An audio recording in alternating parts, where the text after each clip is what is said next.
Yeah. When you live in a tiny apartment, you can literally get to everything in a second. You don't have to go into another room, really. There we go.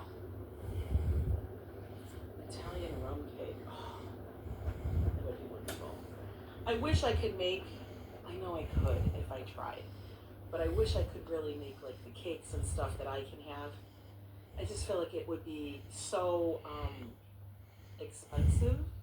Because like Joe said, and just buy it, you're going to end up spending more on everything, all the ingredients to make the cake than you would if you just bought the cake.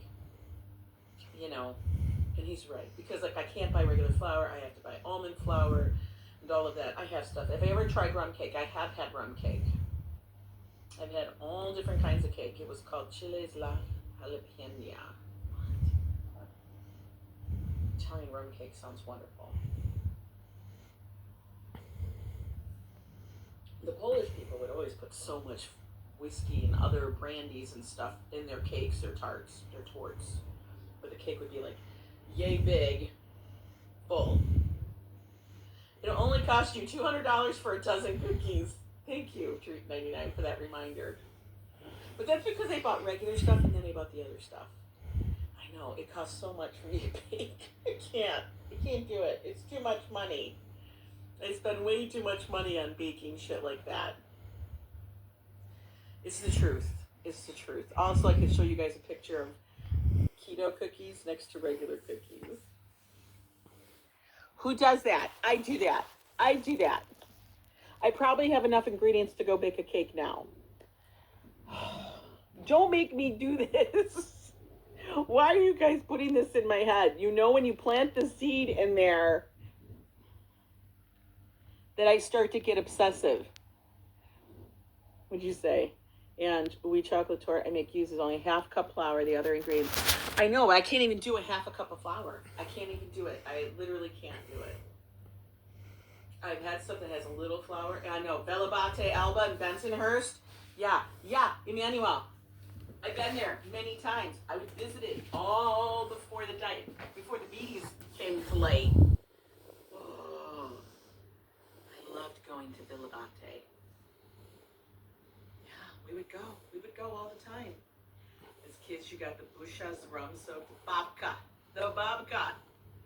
You know, the cake ledge is real. You guys are going to get me on the cake ledge. I'm going to literally look up I'm just letting you know. I'm letting all of you know that you would push me. I'm going to go in there and I'm going to take stock of, okay, how much almond flour do I have? How much coconut flour do I have? I know I've got eggs.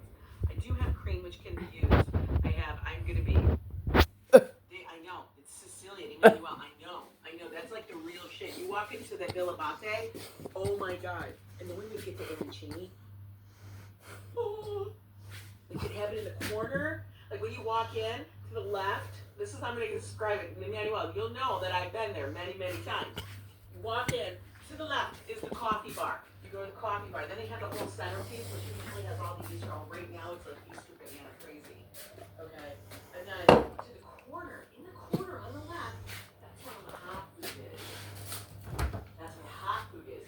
That's where you get all your good stuff. We would get arancini balls. Oh, the brace balls. Oh, it was so good. With a little extra sauce. Oh my God.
we would go get the bagels.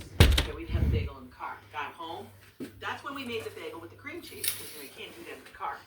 So then we had a bagel and we got home. It would be a day of bagels. It would be basically a day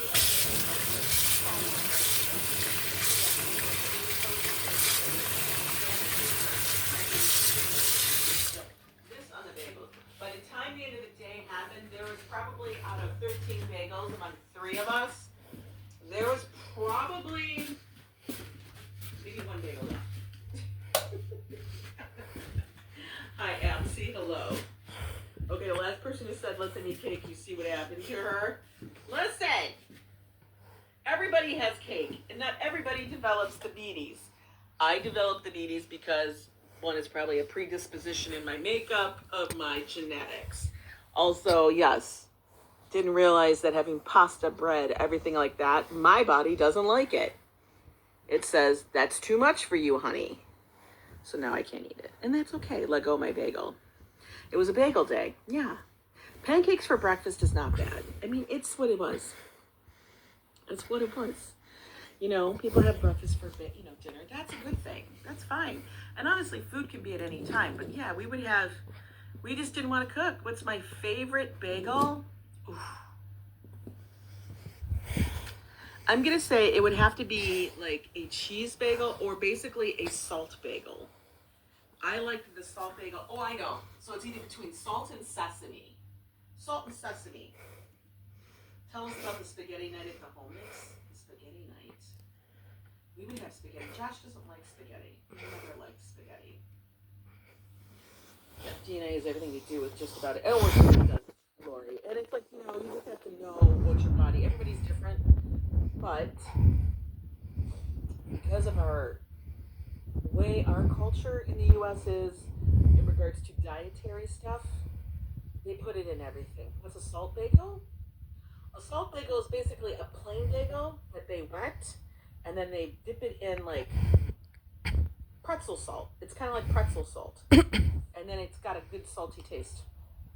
Josh's birthday, he ended up working. He had a client job that he had to do all day. He didn't get home till late, but I made a whole spread for him of all of his favorite foods and stuff. So when he came home, he had sushi and some Korean food and some treats and a lot of pastries and stuff. So that's what we did. Yeah, so basically that's what a salt bagel is. It's similar. It's like, okay, you know how you have a sesame bagel that has sesame seeds all over it? This basically has pieces of salt all over it. You've never seen a salt bagel? I used to, I don't know if they did this in your high school, but the whole bagel thing started for us in high school. Because it was like a certain day of the week. There would be bagel days. Do you guys ever have bagel days?